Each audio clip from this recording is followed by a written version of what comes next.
Hi everyone, welcome to episode 80 of A Fern Between Us. 80 already? That's crazy. We are two of the four owners of Vivac Winery.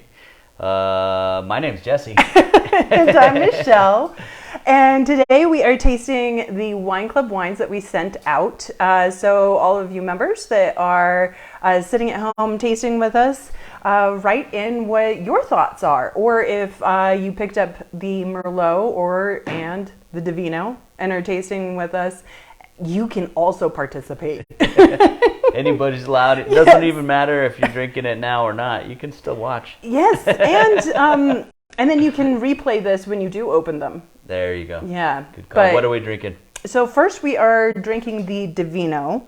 Ooh. Yes. I love Divino. Right?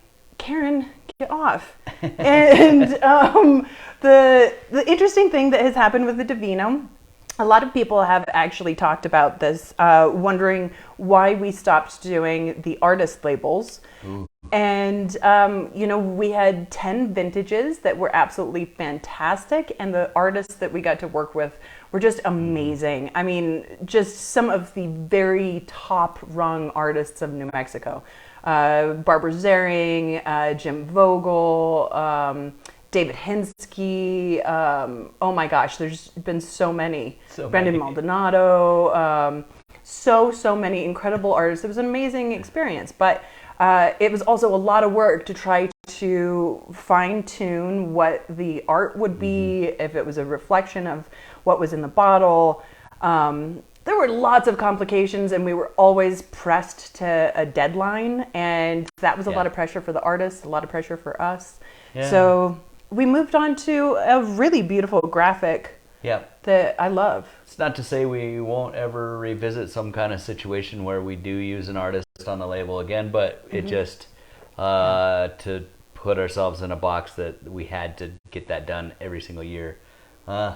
We just tired of it, and it worked really well, but it also, it was super stressful. I don't want to be the bad guy, and telling an artist it's not quite right, that is a really sticky place to be, because it's awful. Yeah, I mean, art is so individual. It is right for them in their spot for what they're doing, but it's not necessarily a wine label. Yeah. And so that does get weird, and I don't know. Yeah, there was a lot of interesting parts to it, but we're not averse to it. If you're an artist, please contact us. Maybe we'll do something at some point. Yeah, maybe an anniversary label or something like that. Anyway, so the wine itself, the Divino and the Diablo, they used to be released as a pair because of that artist label. Now we are staggering the release a little bit, but the Divino continues to be a lighter bodied blend, while the Diablo is a fuller bodied blend. Mm-hmm. And the Divino is Refosco, Sangiovese, and Montepulciano. This year, I think. I forgot to check. And I it's been a while since I've tasted this, and it's actually, I'm digging on it. Yeah, it's a lot fuller, deeper, darker kind of fruit notes than I usually think of it. Mm-hmm. I like it a lot. One of the things I love about the Divino is how food friendly it is. Yeah. A little bit lighter. Yeah. It's kind of got a cherry or a red berry component to it that's that I'm really digging on. I just really like this one a lot more than the Diablo. for my personal, I just always love this one. I'd gravitate towards it. It's it's nice and light and refreshing, and I like drinking it year round. Yeah. I don't know. Yeah. Well, and actually one of our questions is, what are the best summer wines? And I actually put this in that category because I think it's one of those reds that you can chill down, and it shows really nicely. So I feel like it gives a little more versatility. Plus, it's just a little bit lighter bodied, so that you have, fresher foods can be paired with it too, which is really nice. Every year we recommend to pair this with Thanksgiving dinner. Even though Thanksgiving dinner is heavy, it's a mixture of a lot of light flavors. It's heavy, rich. It's rich, but the flavors are kind of lighter, and this pairs really great with it, along with our rosé. This also, I mean, to me, this is one of our best food pairing red wines. Yeah, honestly, and we kind of try to tailor all of them towards food, but this one to me is, I don't know, I like it. It really shines. Yeah, I like it the best, or one of the best for sure. Yeah, I like them all equally. Often this has Nebbiolo in it, and it does not this time. And I do love that Nebbiolo, which I understand we are now sold out of. As of this weekend, you bought the last bottle, I thought. Yeah. I was hoping that somehow there was some squirreled away somewhere. Or no. And never. Do we have any idea of when the next vintage is coming? We are bottling some soon. Next week or in the next 2 or 3 weeks, we'll be bottling some, and then it'll be a couple months after that at some point. Damn. I love that Nebbiolo. Well, I'm just going to have to drink extra of the Divino. There we go. I want to get into the Merlot, so let me pour this into your glass. Oh, man. Well, we'll share this other one, too. Are you sure you're not giving me COVID? Probably. Probably. Man, we share everything, don't we, babe? We had COVID like 2 months ago at this point, and I'm never going to stop coughing. We shared that completely. Yeah. We still have I just took another test because I feel like it's still lingering. It's not here. I haven't had it in a month, like contagious-wise or test-wise, but like, man, it's just hanging on. It just is brutal. I hate it. It really is. And now a bunch of people we know are getting it, which is brutal around here. Oh, it's terrible. All right, so the Abbot Merlot, so that's from our Abbot Vineyard, and of course the Abbot family is the ownership. That doesn't sound right. No. They own it. They planted it.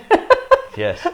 Yeah, and they let us take all those amazing grapes. So the Merlot is from that vineyard, which is seated next to the river, which gives it a really wonderful little microclimate.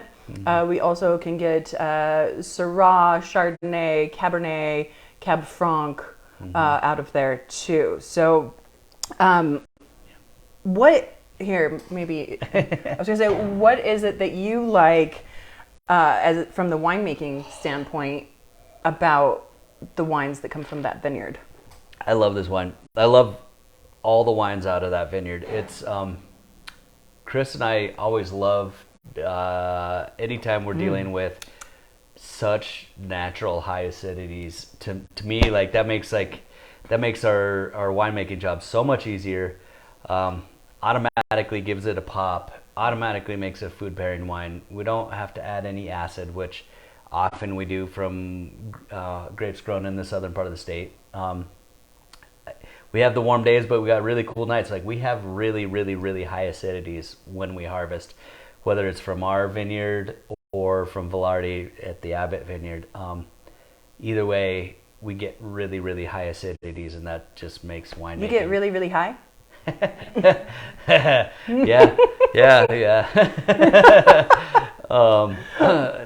Mostly in the evenings. That's when you do your best winemaking, making notes. But I feel like that gives it the pop that it needs, and I mean, to me, I couldn't be happier than making wine with these grapes. Well, and I think that this is such a wonderful example of what Merlot can be. Of course, everybody slid into the sideways funk where, everybody stopped buying it and it kind of fell out of favor. And then now it's been coming back. So there's all of these amazing kind of cult Merlots that are coming back on the scene and are really popular and hard to get your hands on. And one of those things about this new life of Merlot is to really coax out some of those beautiful elements of the Merlot grape that had gotten a little bit stomped on. Yeah. And it had become so lackluster, and there's a reason it's just incredible. There's a reason that they hated on it in Sideways. I mean, they should have. It was just mass market crap at that point. And Now the demand for that mass market crap isn't there. It's kind of fallen on the shoulders of Cab and Syrah. Like you know, you buy a lesser than any of those three, and you kind of get like just that mass market stuff. But obviously, either any one of those grapes can be amazing, and Merlot is one of the ones that can do really, really well. So that's I love the bright notes that you're talking about.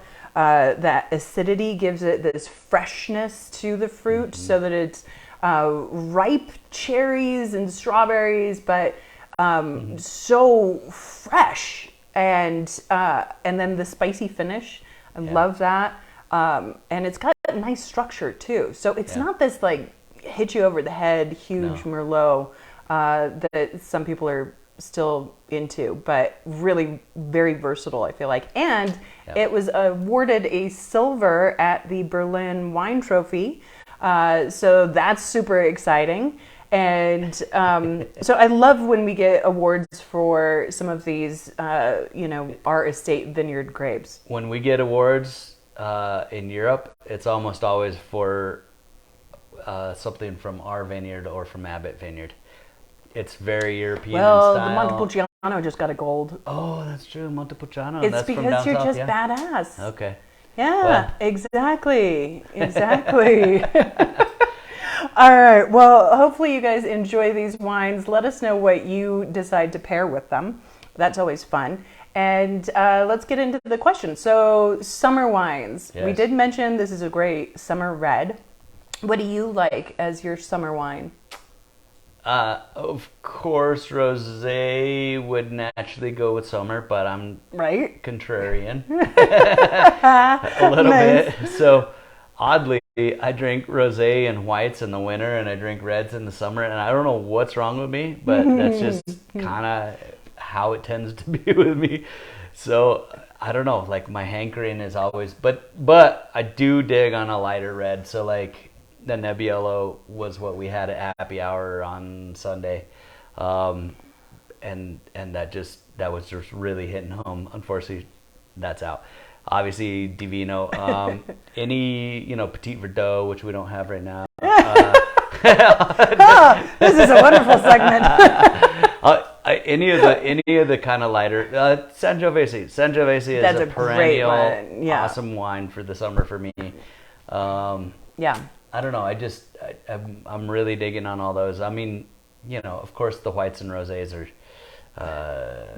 It should not be overlooked, and that's what most people are going for. So I don't know why I'm weird.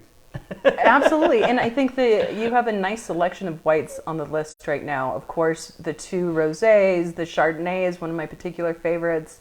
The Gruner's tasting great. Yeah, the Gruner is really showing nicely too, and of course we have the Riesling, which is a fan favorite. And outside of Vivac, yes, there are kind of go-to wines like bubbly. I love bubbly. I could drink that all day, every day, all summer long. I'm different. I would rather not. I'll put up with it. Or? Yeah, well, I mean, I don't know. I love bubbly, but I'm not enamored with it. I would like one glass of bubbly, and then to continue my drinking otherwise. Like, and that's kind of how I roll. Like, I know, like, you and Chris and my mom and a few other people could like just that's what they could drink right the whole time. Like, just open bottle after bottle of bubbly. But to me, it's just not my thing. I don't know. Yeah. I just don't.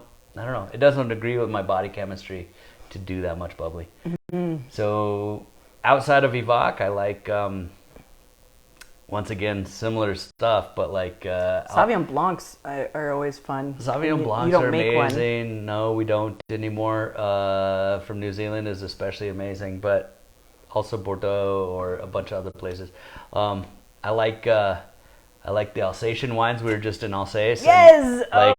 Pinot Noirs are basically their only red, and I love on that. They're so light and different and interesting. Yeah. But oily. They've got like this like kind of viscous, greasy, like oily. That sounds weird, but like. Yeah, well, it's like the Rieslings from Germany are oddly creamy, not like dairy creamy, but like oily. Soft. Yeah, soft. Like yeah, just love that stuff, and especially in Pinot Blanc. Oh yeah, Pinot Blanc from the Loire. I like any of that stuff. Yeah. I think those are all good. I think the biggest thing is what's going to make a great summer wine is putting your reds in the fridge so that they're chilled down. And, try that with some of the lighter bodied reds. You're going to have more success than a fuller bodied one. And I totally love rosé all day, all year. And so I think that there's a rosé for every occasion. Yes. Definitely just stock your fridge full of those. If you're thinking ladies, dudes, you got to think of it as brosé if you need to, because that's really that's right on. Pink wine for dudes. Rosé. Pink wine for dudes is is right. Yes. Yeah.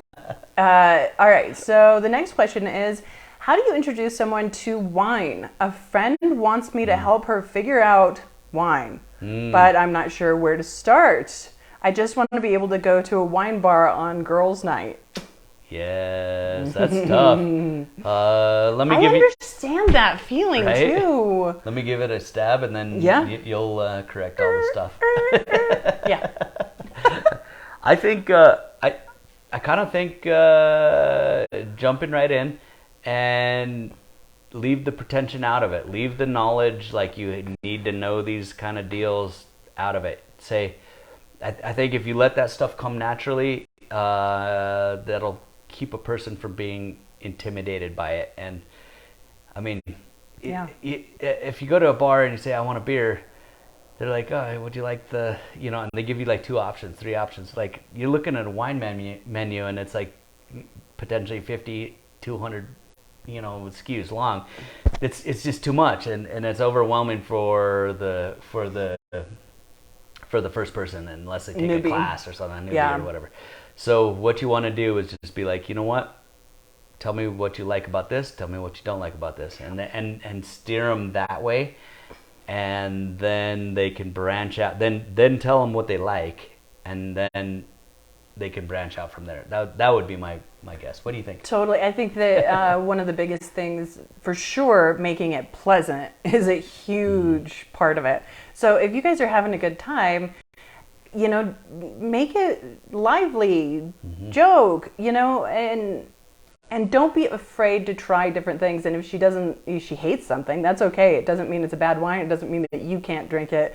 But, it is going to be a journey. And I also think a wine bar is actually the very best place for you guys to go.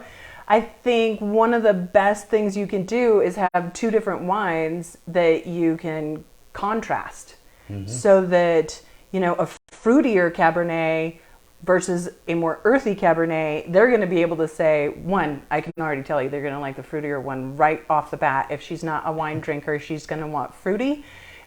She's going to want a bigger body. Or if, I don't know what she tends to drink, so maybe she's a Bud Light fan. So then you're going to want to go with a fruity white, something that's not so heavy on the palate. A lot of wine drinkers start with those fruity whites, move on to reds. It gets more intense with the reds as they explore, and then you actually go back to white and explore the lighter, more delicate whites, and then inevitably you find yourself dabbling in some of the dessert wines, port, late harvest, ice wines, those kind of things. So allowing somebody to kind of play and say, order a flight together, so that what she doesn't like, you can drink. and then just, make sure that she at least is taking notes in her phone of what wine she liked. And then that's going to catapult the next time she goes to a wine shop or to a bar, she can say, I liked such and such. Do you have something like that? And all of a sudden you've got a wine drinker. Totally. Right? And I mean, naturally, the Pepsi versus Coke blind challenge. Pepsi's a little bit sweeter. Therefore, in a blind tasting, everyone always chooses the sweeter berry. We are just animals. So something fruity is great. Try not to go all the way to like something that's actually sweet. Yeah. fruity versus dry is different than fruity versus tannic or something is different than like sweet versus dry. Yeah. You want to stay in the dry realm so that they don't get pigeonholed into just crappily made dessert wines. Because they will like the fruity ones. They will the fruity ones unless there's one that's actually sweet next to it. Yeah, totally. So, okay. Yeah. So our last question is, I've seen you guys have your kids working with you. How did you decide which job to give them and that they were old enough to start working? Yes, we do have our children working for us, and we've had them working for us since they were little, just sporadically. They just didn't know it, and they weren't paid for it. That's the idea. Just keep them non-paid as long as humanly possible, and then you're set. Right? They'd be out there picking grapes, planting vines, whatever we could do. Hey, carry this over there. But yeah, Maddox is working in the tasting room as a bar back, and as you guys know, Denali is our production assistant manager. What do you want to be called this week? And they're doing an amazing job. Denali's 16, Maddox is 15, so they're to the age where you definitely have your job, your first job, part-time first job kind of deal. Yeah, I think I was 14, but we try to whip them whenever possible. We're looking to China to figure out how to, what they're capable of, right? And then set the bar there. Yeah, but for us, Denali was really interested in photography and film and all of that, so it made sense. We also shoot this in our house, and it's really helpful to have somebody in control of all of the buttons, because any of you that watched the early episodes saw what a hot mess that was when we did it ourselves. And then Maddox... It's still a hot mess, but we think it's a little better. Yeah, little by little. And then Maddox, he started his own pasta company. So if you want amazing handmade pasta, we sell that at the tasting room, and he's also selling it at the farmer's market, which it takes place in our vineyard. Correct me if I'm wrong. I think Wednesday. Maddox has been selling that for 5 years over there. He's done this for a long time. It's been a long time. I don't know what, he was 10 or 11 or maybe 12, but I think right? 10 or 11 when he started. It's really, really good stuff.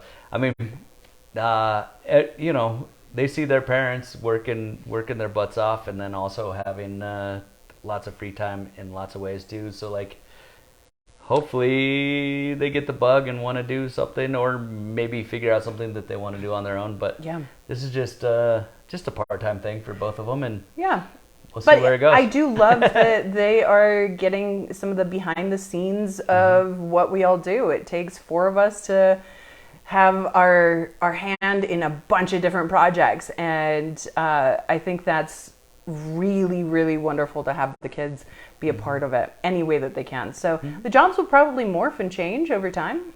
Yeah. But, as soon as... what's available and what they were interested in at the moment. Yeah, but I'm exactly. sure they're going to take lots of different roles and stuff. So. Yeah. So I don't know if this question is intended to shape your choices with your kids, but depending on how your kid is in the world, of course, one of my favorite quotes is one of our best friends said, "You have to parent the child you have." And so if your kid seems really responsible and ready to get a little part-time at 12, if you can facilitate that, why not? And if they're still not mature enough when they're 18, then take that into account. Right. Send them off. Lock them in their room. Yeah. Exactly. Tape their mouth. Yeah. Prohibit them from speaking. I don't know. Whatever you got to do. So that's it for today. Thank you guys so much for tuning in. We will see you next time. And until then, don't forget that every time you buy a bottle, you plant a tree with... No, every time you buy a bottle, we plant a tree with Eden Reforestation Projects. I don't know why that's so hard to spit out. Every time. I either forget to say it or I say it wrong. We're just trying to mitigate our carbon footprint, Exactly. But you're making a difference by buying wine. So Thank you. Cheers. We'll see you soon, guys. Cheers.